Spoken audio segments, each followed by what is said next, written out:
This is a game that satisfies everyone. A work born from fantasy literature and imagination.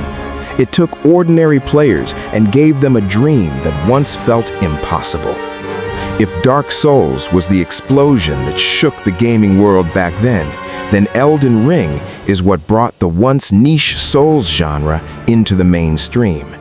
It allowed more players than ever before to experience a vast world that feels like a dark epic of myth, faith, swords, and magic. It did not merely refine the Souls formula, it pushed the genre to its absolute peak, to the point where it became impossible for players around the world to ignore. Because of this, ideas that once existed only in fantasy novels were finally brought to life through video games and witnessed by the masses. Today, we look back at this crowning achievement of the Souls genre, Elden Ring. The story is set in a vast continent known as the Lands Between. In this world, the very first life was born from a primordial force known as the Crucible, the furnace of existence itself. Every living being was formed from randomly chosen traits blended together within this crucible. The energy that sustained it came from immense sources of power known as great runes. Together, these great runes formed the Elden Ring. Simply put, the great runes are like electricity, and the Elden Ring is the battery. It is both the source of power and the law that governs how the world functions. Over countless ages, the Crucible evolved and diverged, giving birth to many races. Humans emerged, along with fire-worshipping giants and ancient forest dwellers who believed in ancestral spirits. Their beliefs themselves became the source of their strength. Beyond them existed even greater powers, forces from the vast cosmos, outer beings whose influence arrived through falling stars. Some stars gave birth to glintstone sorcery, while others carried calamities capable of spreading deadly poison. In this era of rising powers, the ancient dragons stood above all others.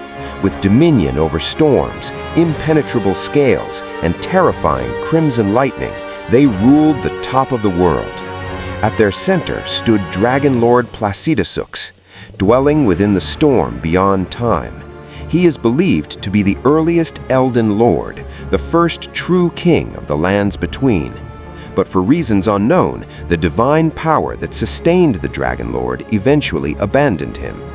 Unnoticed at first, this absence allowed other outer forces to quietly shape the world in the shadows. Balance was maintained, but balance never lasts forever. One day, everything changed. A cosmic entity known as the Greater Will sent a golden meteor crashing into the Lands Between. Within it lay a strange embryonic being. This creature fused with the Elden Ring, creating a new order.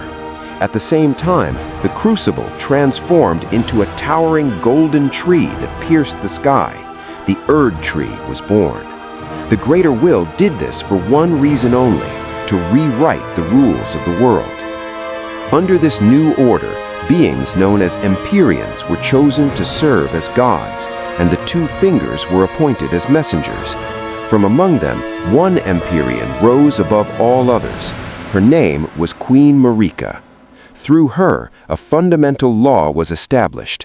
Those who lived under the Erdtree's grace would never truly die. Even after the body perished, the soul would return to the Erdtree. Thus, the Golden Order was formed. To stabilize the world, Marika chose a consort, a fearsome warrior from the north named Hora Lo. She granted him a new name, Godfrey. As the consort of a god, he became king and was crowned the first Elden Lord of the Golden Order. Together, Marika and Godfrey built a royal capital beneath the Erdtree and bore 3 children. Born of both god and mortal, they were known as demigods, and their bloodline became known as the Golden Lineage. Under the Golden Order, the Erdtree's influence spread across the Lands Between. Those who resisted were subdued by force, by marriage, or by alliance. Peace followed, but peace brought stagnation. Over time, the golden lineage weakened. Those who lost the Erdtree's grace lost the golden light in their eyes and became known as the Tarnished. Godfrey himself was stripped of grace. Marika exiled him, along with his warriors, to the Badlands beyond the lands between. From that moment on, the Tarnished began a long age of wandering. Then came a night that shattered everything, the night of the Black Knives. On that night, Godwyn the Golden, Marika's beloved son, was assassinated. It was the first true death of a demigod. Consumed by grief and rage, Marika shattered the Elden Ring. Its fragments, the great runes, were scattered across the world. Demigods turned on one another, and the lands between descended into chaos. Thus began the Shattering War. Some sought to preserve the Golden Order.